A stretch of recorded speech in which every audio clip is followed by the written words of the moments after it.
በተለይ እንደ ነገረ ስጋዊ ያሉት ቡድኑ የተወያየበት ሌላ ነው።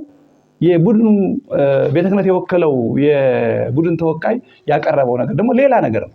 ሲደረግ ከመስከረም 21 እስከ ህዳር 9 ነው ሊቃውንቱ የቆዩት። እንግዲህ ወደ 3ኛ ወር አካባቢ ነው። አሁን ይሄንን ወደ 3 ቀን ማውረድ በጣም ከባድ ነው። የነዛ ልጆች ናቸው ያን ያስከተሉ ሀገራዊ ጉዳይ አይመለከታቸውም ሊቃውንቱ።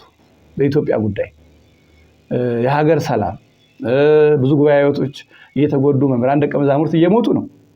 ይሄ ጉዳይ አይመለከታቸውም። ይሄ ሳይነሳ መቅረቱ በጣም አደገኛ የሆነ ጉድለት ነው ማለት ነው። ግን የኢትዮጵያ ቤተክርስቲያን ልጆች ናቸው። አንደኛውኑ መጀመሪያውኑ ሲሆን ቢመጡም ቢቀሩም ተጠርተው በትግራይ የሚገኙ መላው ሊቃውንት ተጠርተው የጉባኤ ተሳታፊ እንዲሆኑ መጥራት ነበር፣ መልእክት መድረስ ነበረበት። ያም ቢቀር የተሰበሰበው ሊቃውንት የሆነ ነገር በሉ ምን ይሁን ተብሎ እንዳንድ አጀንዳ መታየት ነበረበት። ሁሉም ሊቃውንት ሐሳባቸውን እንዳይገልጹ አድርጓል። ከዚያም ባለፈ ደግሞ ያው እንደ ልማድ ሆኖ በእኛ ቤት ንግግር ሲደረግ የሚታወቅ ሰው ፊቱ የሚታወቅ ሰው የተለመደ ሰው እንደዚህ ነው ሐሳብ እንዲሰጥ የሚደረገው እንጂ ብዙ ጥልቅ ሐሳብ ያላቸው መምህራን ወንድሞች ምንም ሳይሉ ነው የተመለሱት። ሁላችንም እንደሱ ስንሰማው የሚያስደነግጥ ማለት ነው። ለምሳሌ እንዲህ ለማድረግ ቃል እንገባለን ሊቃውንቱና ጳጳሳቱ እኮ አባትና ልጆች ናቸው። እነዚህ ጳጳሳት የሾሟቸው ሊቃውንት እኮ ናቸው። በዲቁና በቅስና አዲስ ቃል ተሿሚዎች አይደሉም። አዲስ ወደ ቤተክርስቲያን ለማገልገል አዲስ የመጡ ሰዎች አይደሉም። እድሜ ልክ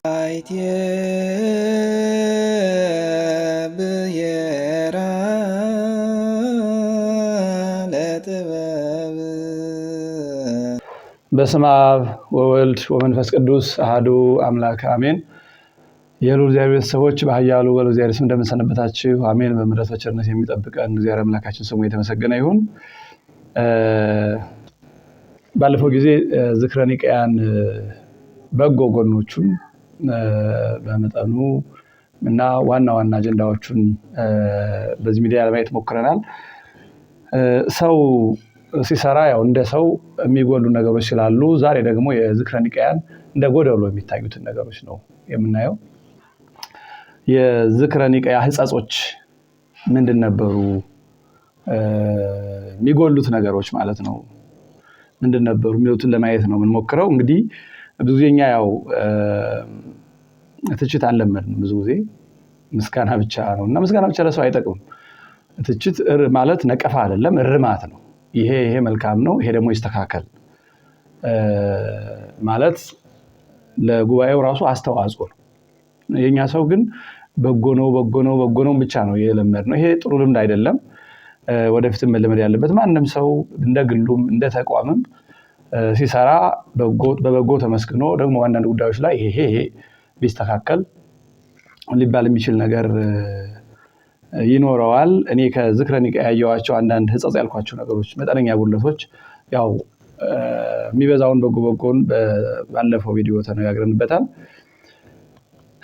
እንግዲህ ያው የመጀመሪያው ጉዳይ ስሙ ራሱ ዝክረ ኒቅያ ነው የሚለው የኒቅያ መታሰቢያ ነው። በአጋጣሚ ይህ ዓመት የኒቅያ 1700ኛ ዓመቱ ነው። የምስራቅ እና የኦሪየንታል ኦርቶዶክስ አብያተ ክርስቲያናት ልኡካንም ተገናኝተው ለማሰብ እየተነጋገሩበት ነውና ስለዚህ ከኒቅያ ጋር ያስተያየነው እንደሆነ ወይም ከሌሎቹ ዓለም አቀፍ ጉባኤያት ጋር ስናስተያየው እኔ እንዳንድ ችግር ያየሁት የመጀመሪያው ጉዳይ የተሰጠው የጊዜ እጥረት ነው። እንደው አደረግን ለማለት የሚያስመስል ነው። ምክንያቱም ትልልቅ ዶግማቲክ ቀኖናዊ የሆኑ ሌሎችም ሳይታዩ የቀሩ ጉዳዮች ሰፋፊ ነገሮች ስላሉ በ3 ቀን ዓለም አቀፍ ወይም ሀገር አቀፍ ትልቅ ጉባኤ ማድረግ መመሪያ የመስጠት ያህል ነው እንጂ በጣም አናሳ የሆነ ብዙ ነገሩን ያስቀረብን አንዱ እሱ ነው። ኒቅያን ያየነው እንደሆነ በእኛ ትውፊት የተነሱበትን እንደው በትውፊት የሚገለጸውን ከሰኔ ማርያም ጀምሮ የሚለውን እንተውና ከመስከረም 21 እስከ ህዳር 9 ነው ጉባኤ ኒቅያ። በሱባኤም በጸሎትም በጥናትም የኑፋቄው መነሻው ምንድነው? እያንዳንዱ ነገር ብዙ ነገሮች ተጠንተዋል። ያሬዎስ የተሰሩ ቀኖናዎች አሉ። ስለዚህ ያ ሲደረግ ከመስከረም 21 እስከ ህዳር 9 ነው ሊቃውንቱ የቆዩት። እንግዲህ ወደ 3ኛ ወር አካባቢ ነው። አሁን ይሄንን ወደ 3 ቀን ማውረድ በጣም ከባድ ነው። የጊዜ ጥረቱ በብዙ መንገድ ጉባኤ አደረግን ብሎ ሪፖርት ለማድረግ አስመስሎታል። ብዙ ጉዳዮች በዝርዝር እና በጥልቀት እንዳይታዩ ሊቃውንቱ በሚገባ ተዋውቀው ተያይተው አያውቁም። ኢትዮጵያ አብዛኞቹ ሊቃውንት ተዋውቀው ተመካክረው መጻሕፍት አገላብጠው እንዲህ ስራው ልቅ ያለለት ስራ ለማድረግ ነው እንጂ ስብሰባ በሚመስል መንገድ ወይም የዚህ የንጆች ስልጠናዎች በሚመስል መንገድ 3 ቀን መሆኑ በጣም ጉባኤውን ጎድቶታል። ለምሳሌ ሌሎቹን ያየን እንደሆነ ጉባኤ ቁስጥንጥንያ ከግንቦት እስከ ሐምሌ ባለው ጊዜ ነው በ381 ዓመተ ምህረት የተደረገው ጉባኤ ቁስጥንጥንያ ከግንቦት እስከ ሐምሌ ድረስ ቆይቷል። ወደ 2 ወር የሚደርስ ለዛውም የዕለቱ ሊቀመንበሮች ወይም አፈጉባኤዎች በተደጋጋሚ የተቀየሩበት ጉባኤ ነው። ጉባኤ ቁስጥንጥንያ በልዩ ልዩ ምክንያት የፈጀው ጊዜ ከግንቦት መጨረሻ አካባቢ ቢሆንም እስከ ሐምሌ ድረስ ቆይቷል። ሙሉ ሰኔን ቆይቷል። ጉባኤ ኤፌሶን ከሰኔ 22 ቀን በፈረንጆች አቆጣጠር ነው ከሰኔ 22 ቀን እስከ ሐምሌ 31 ቀን ቆይቷል። ያ ማለት ከአንድ ወር በላይ የንስጥሮስ ጉዳይ ሲታይ በአጠቃላይ ጉባኤያት እንዲህ ናቸው። ቁጭ ተብሎ መጻሕፍት ቀርበው ይሄም በዚህ ተብሎ ተመክሮበት ከህዝብ የሚወሰደው አስተያየት ተወስዶ ነው የሚደረገው እንጂ ስብሰባ ተደርጎ ዝም ብሎ እንደ አንድ ሾርት ትሬኒንግ ከዛ በኋላ ተመካክሮ ተለያየን የሚለው ነገር በጣም አዋጭ አይደለም። በአጠቃላይ የጊዜው እጥረት ከፍተኛ ጉዳት አድርሶበታል። አንዱ ትልቁ ህጸጽ ይሄ ነው። ይሄ ደግሞ እንግዲህ የሚነሱ ነገሮች አሉ። የበጀት የምን መምራኑ ባለ 50 ነው። የመምራኑ ይሄን ያህል የወንበሩ ብዙ አልነበረም። ነገር ግን በጀትና ዝግጅት ነው። ዝግጅት ለጉዳዩ ቤተ ክህነቱ የሰጠው ትኩረት ማነስ ብዬ ነው የምወስደው። ብዙ በልዩ ልዩ ነገሮች የሚወጡ ወጪዎች አሉ። ለዚህ ምንም ትልቅ ወጪ ቢወጣ ቤተክርስቲያን አይጎዳትም።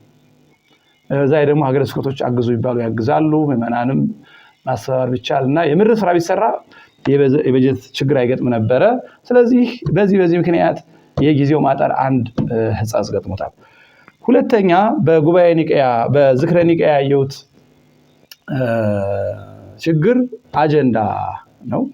እንግዲህ በጎ አጀንዳዎቹን ለዛውም ነገ በጉባኤ ሲኖዶስ ታይተው ተግባራዊ ከሆኑ እነዛ 4 አጀንዳዎች ትልልቆች ናቸው። የቀሩ አጀንዳዎች ግን አሉ።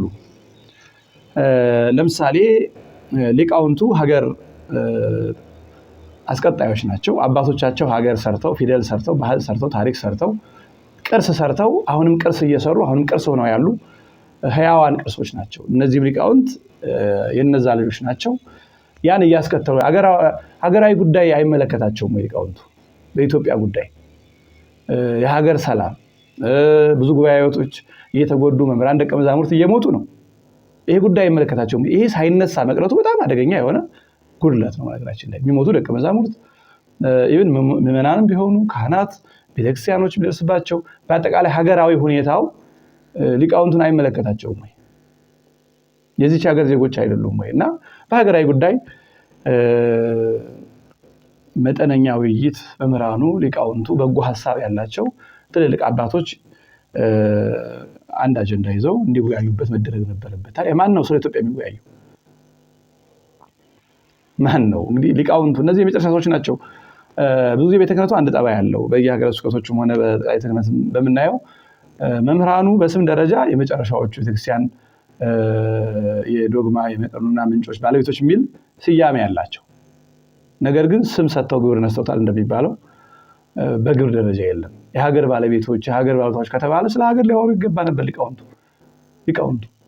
እሺ መንግስትስ እንግዲህ ሴኩላር መንግስት ነው። የቤተክርስቲያን ሊቃውንትንም መማራቸውንም ሪኮግናይዝ አያደርግም።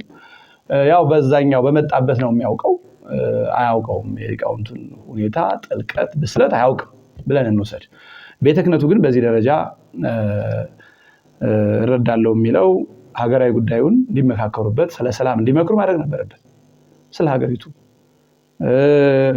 ሌላው እንግዲህ በትግራይ ሲኖዶስ ተመስርቷል። ጳጳሳቱ መንበር መሰረት ብለዋል። ህዝቡ ምን ሆነ? ካህናቱ ምን ሆኑ? እዚያ ያሉ ህዝቦች እንደ ጳጳሳቱ የተለዩ የተወገዙ ናቸው? ወደፊት ብንታረቅ ልናጠምቃቸው ነው ወይስ ንስሐ ልንሰጣቸው ነው? ወይስ ህዝቡ እኛ ጋር መጥተው መቁረብ ይችላሉ? ምንድነው ያሉት ካህናት ምንድነው የሚያደርጉት? ስለዚህ አሁን መንበረ ሰላማ ብሎ ራሱን የገነጠለ የሹመት ፈላጊ ቡድን አለ። ህዝቡ ግን አለ። መሰረታዊ ኦርቶዶክስ ኢትዮጵያ አንዱ የኦርቶዶክስ መሰረት ትግራይ ነው። በርካታ ቅዱሳን ገዳማት ያሉበት ትልልቅ ሊቃውንት ደጋግ መነኮሳት የሚገርም ቅዱስ ህዝብ ያለበት ነው በኦርቶዶክስ ደረጃ ሲታይ። ስለዚያ ህዝብ ስለነዚያ ካል ጳጳሳቱን ወደ ጎን ብለናቸው ጳጳሳቱን እንደ ፖለቲከኛ ወሰኑ። ያ ፖለቲከኞች ናቸው፣ በፖለቲካ መንገድ ነው ሄዱት። ነገር ግን ካህናቱ ምዕመናኑ ግን የኢትዮጵያ ቤተክርስቲያን ልጆች ናቸው። አንደኛውኑ መጀመሪያውኑ ሲሆን ቢመጡም ቢቀሩም ተጠርተው በትግራይ የሚገኙ መላው ሊቃውንት ተጠርተው የጉባኤ ተሳታፊ እንዲሆኑ መጥራት መልእክት መድረስ ነበረበት። ያም ቢቀር የተሰበሰበው ሊቃውንት የሆነ ነገር በሉ ምን ይሁን ተብሎ እንዳንድ አጀንዳ መታየት ነበረበት። ያ አለመሆኑ በእውነቱ ጉባኤውን ጉድለት አሳይቶበታል። ይህን በየሜዳው የሚመጣው ወደፊት የሚመጡ የዚህ እንዳንድ አጀንዳ ቤተክርስቲያን አንድነት ተብሎ ጫፍ ታይቶ ነው የቀረው። የመናኑ የካህናቱ ጉዳይ ግን አልታየላቸውም እና ይሄን እንደ ጉድለት ነው እኔ የማየው። ሶስተኛው የጉባኤውን ህጸጽ ያየሁበት አካሄድ ላይ ነው። የጉባኤ አካሄድ ላይ የመጀመሪያውኑ የጊዜው ማጠር ሁሉም ሊቃውንት ሐሳባቸውን እንዳይገልጹ አድርጓል። ከዚያም ባለፈ ደግሞ ያው እንደ ልማድ ሆኖ በእኛ ቤት ንግግር ሲደረግ የሚታወቅ ሰው ፊቱ የሚታወቅ ሰው የተለመደ ሰው እንደዚህ ነው ሐሳብ እንዲሰጥ የሚደረገው እንጂ ብዙ ጥልቅ ሐሳብ ያላቸው መምህራን ወንድሞች ምንም ሳይሉ ነው የተመለሱት። ከጊዜ ጥረትም ካለመታወቅም ድምጻቸው ታፍኗል። ይሄውን ስህተት ነው። ይሄኛው አካሄድ ተገቢ አይደለም። እንደውም ሁሌ የምናውቃቸውን ፊታቸውን የለመድናቸውን ሰዎች አይደለም እንዲናገሩ ማድረግ ያለብን።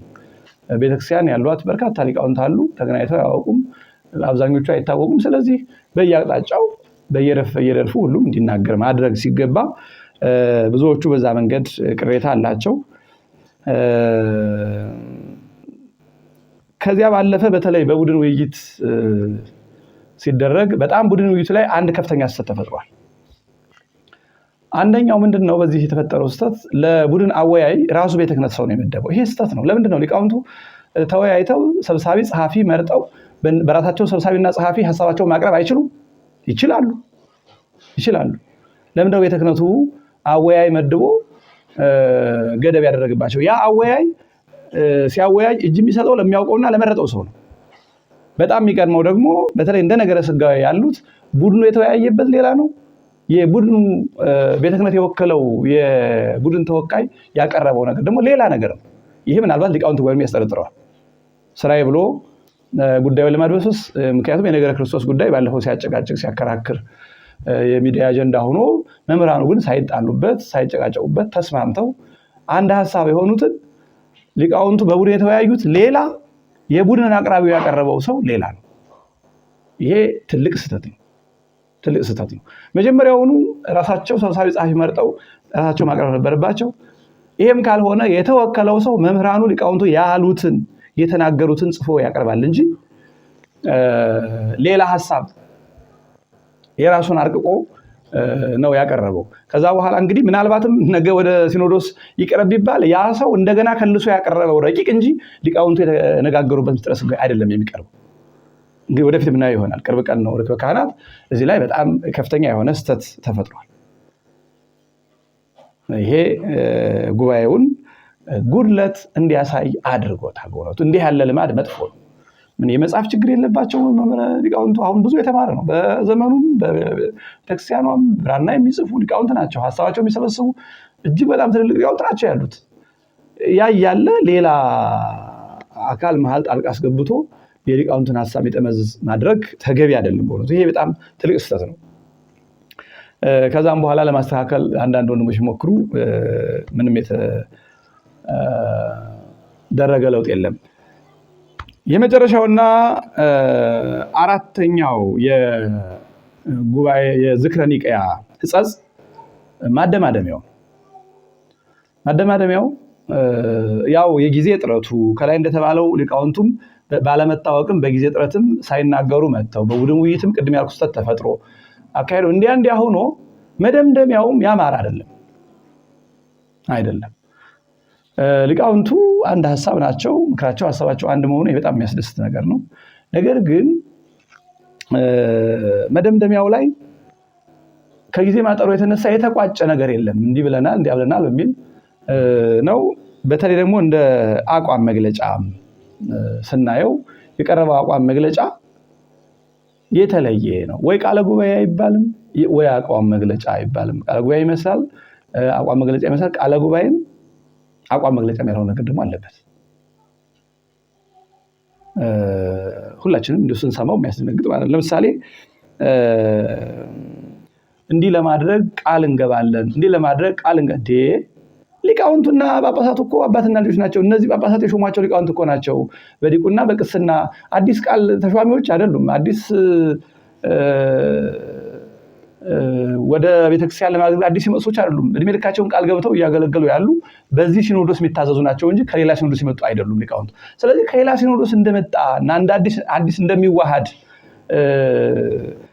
ሌላ ቡድን ለዚህ ሲኖዶስ ለመታዘዝ ቃል እንገባለን እንታዘዛለን የሚለው ነገር ሚዲያዎችም ሲነቅፉ የነበረው ይሄን ነው። አካሄዱ ሁላችንም ስንሰማው በጎ አይደለም። ምን ማለት ነው? እነዚህ ሊቃውንትና ሲኖዶስ እንኳን አንድ አይነት ናቸው። እነዚህ ቅድም እንዳልኩት አብዛኞቹ ሲኖዶስ አባላትና መምህራኑ በአንድ ትምህርት ቤት አብረው የኖሩ ጳጳሳቱን ያስተማሩ መምህራኑ የሾሙ ጳጳሳት በአንድ ናቸው። አዲስ ቃል መግባት ያስፈልገዋል ወይ? ይሄ የሚገርመው ደግሞ ሊቃውንቱ የተወያዩበት ሐሳብ አይደለም። አቋም መግለጫ የሚዘጋጀው ከሊቃውንቱ ወሳኝ ሰዎች ተዘጋጅተው አቋም ይሄ ቃለ ጉባኤ ጸሐፊዎች እሱ ሌላ ነገር ነው የሚይዙት፣ ዘገባ ነው፣ ተገቢ ነው፣ ይዘግባሉ። አቋም መግለጫ ግን ከተሰብሳቢዎቹ ሰው ተመርጦ አቋሙን ብቻ የሚያሳይ እንዲህ ጉባኤ ተደርጓል፣ በዚህ ይሄንን ተስማምተናል፣ ይሄ እንዲደረግልን እንጠይቃለን፣ ይሄ ይሁን ይባላል እንጂ ቃል እንገባለን የሚለው አንደኛ የጸሐፊዎቹ ሐሳብ ነው። በሌላ መንገድ ደግሞ እንደ አዲስ ቃል የሚገቡ እንግዳ ሰዎች አይደሉም ሊቃውንቱ። ክርስቲያን ሰዎች ምን ማለት ነው? ከዚህ ሲኖዶስ ያፈነገጠ ሰው ነበር ወይ? አልታዘዝም ያለ ነበር? የለም። በሲኖዶሱ ስር ያለ ቅዱስ ሲኖዶሱ በሚችለው መጠን በጀት በጅቶ ጉባኤ ከፍቶ እንዲያስተምር ያደረገው ምንም ክትትል ባይኖር ባለፈው እንደተነጋገርነው ከኖረ በኋላ እንደገና ዛሬ ቃል እንገባለን እንታዘዛለን የሚለው ነገር ከሌላ ቦታ የመጡ ሰዎች ያስመስላልና የሆነቱ ስህተት ነው። እንደ አቋም መግለጫ ያንዳንዱ ግለሰብ ስም እየጠሩ ማመስገንም ተገቢ አልነበረም። አቋም መግለጫውን ረጅምና የተንዛዛ አድካሚ ያድርጎታል። አቋም መግለጫ ባህሪው አጭርና ግልጽ የጉባኤውን ጥቅል ሐሳብ የሚገልጽ ነው። ማመስገን እንኳን ካስፈለገ በቃ ከፓትርያርኩ ጀምሮ ያሉትን በሙሉ አብረን እያመሰገን ብሎ እንደውም አረፍተ ነገር እንኳን አይጨርሱም ነበር ይሄ ምስጋና። አሁን ግን እያንዳንዱ ግለሰብ ፓትርያርክ፣ ጠቅላይ ስራ አስኪያጅ፣ ሊቃውንት ጉባኤ መምሪያ እንደዚህ ይሄውን በአቋም መግለጫ ተገቢ አይደለም እና እነዚህ ዝክረ ኒቃያን መጠነኛ ሕጸጽ እንዲያሳይ አድርገውታል። ይሄን የምንለው ለምንድን ነው? ለምን ጉባኤው ተደረገ? ከዚህ በኋላ እንዲህ ከሆነ አታድርጉ ማለት አይደለም። ቀጣይ እንዳይደገም በተለይ የዚህ አስፈጻሚ ሆኖ ኃላፊነት ወስዶ ወጥቶ ወርዶ ደክሞ ያዘጋጀው ሊቃውንት ጉባኤ ከዚህ ተነስቶ ለሚቀጥለው አስተካክሎ እንዲያደርገው ለማለት ነው እኔ ብቅ ያልኩት። ስለዚህ ጉባኤ የምናደርግ ከሆነ እንደዚህ ያለ ትልልቅ ኢትዮጵያ ሊቃውንት ተገናኝተው አያውቁም። የረጅም ጊዜ ታሪክ ነው መገናኘት ከቆመ። ስለዚህ እነዚህን በ3 ቀን በተገደበ ሐሳብ አሰጣጥ እና ባልተስተካከለ አካሄድ እና በተንዛዛ እና ጭብጥ ሐሳብ በሌለው የአቋም መግለጫ መጠቅለል አልነበረበትም እና ይህንን ሊቃውንት ጉባኤ አባላት አስተያየታችን እንደ በጎ አስተያየት ወስደው ለሚቀጥሉት በሚያደርጓቸው ጉባኤዎች እንደሚያስተካክሉ ተስፋ አደርጋለሁ። ይሄ እንግዲህ እንድንስተካከል እና የተስተካከለ የመምህራን ጉባኤ እንዲኖረን ከማሰብ የቀረበ የአንድ ታናሽ ወንድም ሐሳብ ነው እንጂ እንደ ውጭ ነቀፋ የሚታይ ነገር አይደለም። ቤታችን ነው፣ እኔ ቤቴ ነው ብዬ ነው ቤታችን እንዲህ በጎ አድርጓል፣ እኔ በጎን ያስቀደምኩት፣ ደግሞ ግን ጉድለቶች አሉ ብናልፋቸው ቀጣይም ስለሚደገሙ እነዚህ መስተካከል አለባቸው የሚለውን ለመጠቆም ነው። እግዚአብሔር ይስጥልኝ።